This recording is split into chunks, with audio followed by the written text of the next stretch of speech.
Ladies and gentlemen, welcome. Happy Monday.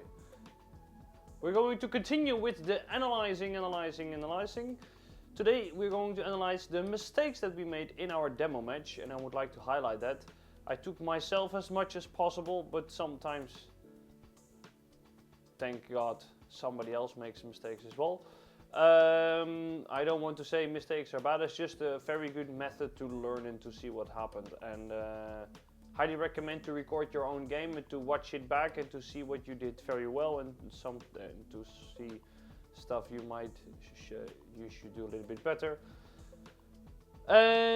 Let's get into the video. Vamos.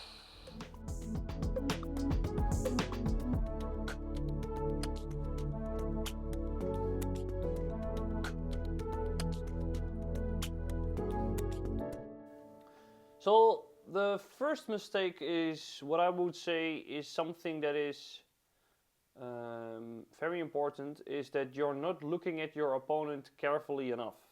So if you watch your opponent, you know more or less where the ball is going to bounce. And now I'm playing against a lefty, and let's have a look on the mistake.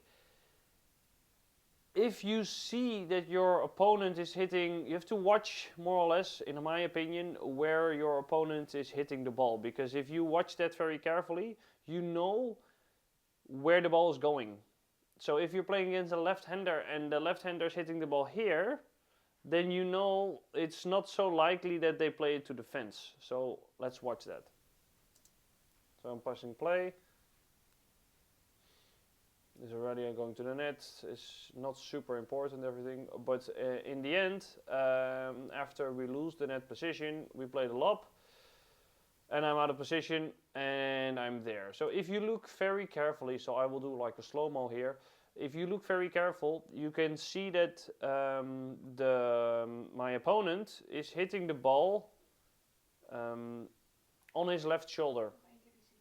So if you look very carefully in this slow motion, my opponent is hitting the ball at his left shoulder, so it's not super likely that he's playing to the fence or he is able to play to the fence. So what you should do is you should watch your opponent, and depending on what you see, you should position and do not gamble. Like if your opponent is smashing a lot to the fence, okay, then you can go to the fence, but still watch what your opponent is doing and then react. So watch, then react. Don't gamble and then think, shit, I'm in the wrong position. So look longer and no stress. One of the most important tactical tips that I give is the 3-ball rule. Play minimum 3 balls to the same defender, because then you can really kill somebody, then you can pressure somebody. Okay, let's have a look on this clip. Tell me what you see. Bandeja, he's under pressure, boom, we switch. He's under pressure, we switch. He's under pressure, we switch. And I make a mistake. So there is no single ball in this already, and I'm playing already so I can say it, that we play 3 balls to the same player. So there are two times we outplayed one defender and he's out of position, and twice we don't go through on the same player. So we build up the point, we play a player out of position, and the moment they're out of position, we play to the partner. And this is what most of the mistakes are in a paddle rally. And you see, I am guilty of this. Everybody's guilty of this. So it's not a big issue. It's just terrible. No, we have to make sure that we're having the focus to play to one specific player, and especially when we build up and they're out of position, because otherwise there's no point on building up the point. So 3-ball rule, play minimum 3 balls to the same player, and especially when they are out of position. sometimes it happens that you're playing too passive, or you think you won the point already. I think that happens in this clip. So I'm playing a good bandeja, very slow to the center bandeja. I will play the clip now. Jan is going to serve. I play a very slow ball to the middle to Xander, and I don't move into the court. So I believe this is also one of the biggest mistakes that people make in their game, is that they think they won the rally, or they watch the player out of position. The moment Xander is playing the ball this low off the glass, I should be very close to the net, because he's never going to play an amazing lob. And also what happens is that the player is playing super fast when this happens, or dropping the ball like this. So if you let the ball go this low and don't go closer to the net, you just need to attack with your feet, and you should not attack with your hand. So even though I just played an amazing drop shot, it would be even better if I step in closer to the net.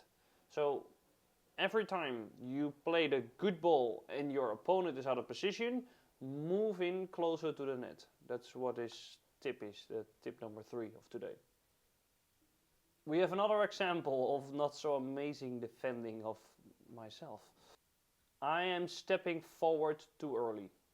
One of the biggest mistakes of defenders, especially when they play tennis, I'm guilty of this, stepping over the white line when you should not. So there is no stress in this ball. I kind of expected a smash, but as you see again, Xander is hitting the ball here on his left shoulder, so there is no point that he cannot play a very good angle to the corner. So I play it now.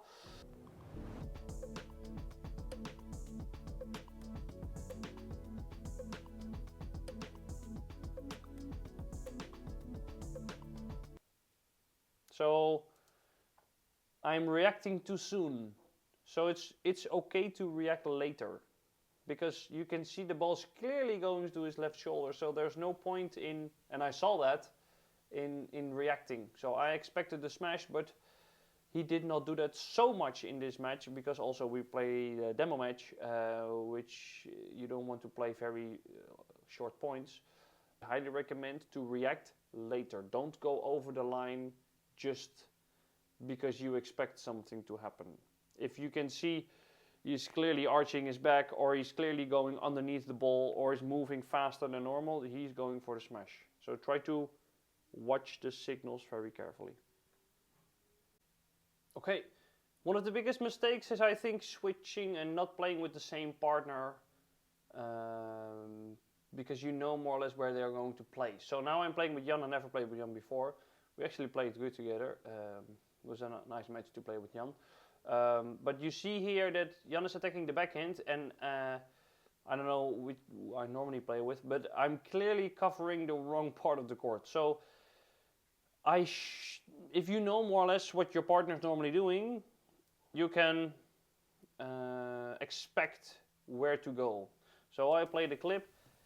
So Jan is playing to his backhand, to his backhand, to his backhand, but I'm going to the center. So I'm going completely somewhere else. We still win the point, so it's not a big deal. But you should try to look a little bit. So there's another clip coming as well. Sometimes you have to watch your partner, and sometimes you should watch to the camera, especially when you're making a video. No. Yeah, sometimes you have to watch the opponent because you know where the ball is going for your partner to coach. But sometimes you have to watch your partner where he's going to play, because then you know where he's going to, where you have to move. So now I'm going to the center. So what I would highly recommend, if the ball is slower, to watch your opponent if he's going to play the Chiquita. But if you play with your partner more often, or you say, okay, when I play the Chiquita, I play it to the forehand or play it to the backhand, because then I know where I should be, and I can volley this ball instead of letting it go. So biggest mistakes: not play with the same partner, and not don't yeah, and not making arrangements with your partner. So now we have a situation where you should look to the other side of the court because you're not communicating. Sorry, Alexander, but I normally do this as well, but it was very clear that this happened. And also mistakes are not so bad. So now we're playing the rally. Jan is playing the lob now. Bandeja. He goes to the net, and you can see that Sander is looking at his partner, and he didn't see Jan going forwards. And Jan also has very good volleys, so yeah, you can expect maybe that he is going to the net. If somebody's not confident, it's not so. Yeah, doesn't matter where I'm going to with this sentence, but.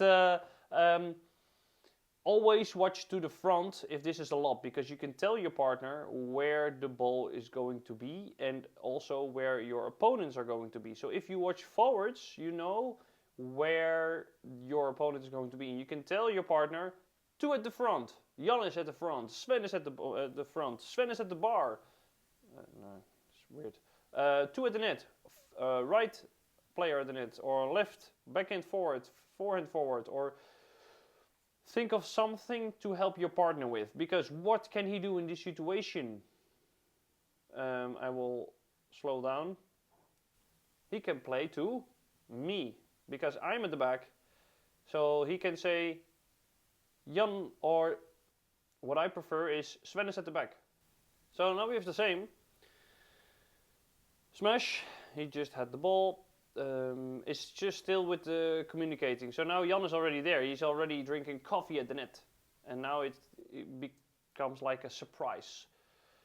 So, good example. So, your goal, when you're going to play today, when your partner is getting lobbed,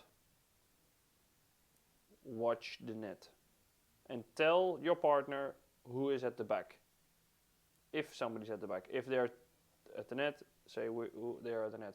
If they're both at the net, you should destroy the net player. Play fast. Don't play like at Bandeja, because you know they can volley the ball. So if they're both at the net, play fast. If one is at the back, just play to the player at the back. Another mistake is that you're not making arrangements who is taking the middle. And that clearly wasn't happening today.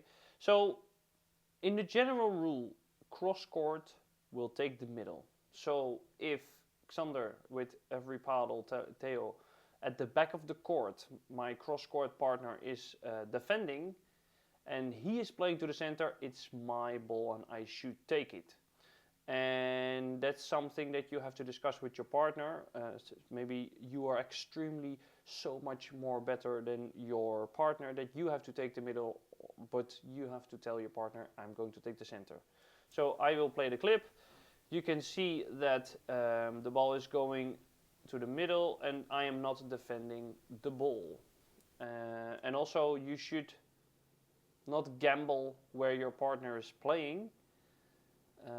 So what I expected is my positioning was that he was playing to Thomas cross court again, but he was playing to the middle. So I have to reposition myself. So try to still think that everything can happen. Your partner can play everywhere. So be careful where to stand and know where you have to be. So cross court, your part of the court. Does not rhyme. No, does not rhyme. No. The last clip.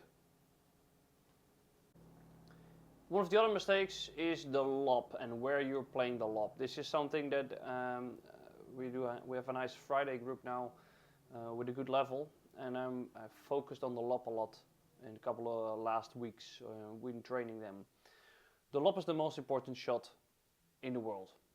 Yeah, it really matters where you play the lob. It makes a difference between winning or losing. I think Bela was #1 for 19 years because his lob was the best lob of everybody in the world. And all his other shots are not so amazing as the lob. the lob, so good. If you lob, where should you lob? Okay, good answer. I don't know. I'm communicating with the ghost. If you lob, you should lob more parallel, in my opinion. Because if I am at the right side of the court and my opponent is cross court from me, he is at the second post and the player in front of me, parallel, is first post positioned. So what I would recommend is to lob more, especially now because we are playing against a left-hander and a right-hander, to lob more to the player in front of you because they have to run further. So you can see that if I'm playing a lob cross court and he plays a very good Bonega, I'm under pressure, then I'm lobbing straight and he can barely touch it and we can play a Chiquita on that ball. So it's such a big difference where you are playing the lob. So the player in front of you is closer to the net if they're playing correctly Padel. There's more space there, and especially when you're playing against a lefty and a righty, if that's a word, lob more straight because you will get out of pressure. So I hope all these tips help you to win your next tournament. If so, recommend me any video here below. In the comments, make sure that this video has 1,000 likes. That would be amazing. And don't forget to subscribe, like, and I see you next Monday. Hasta luego. Ciao. Adios.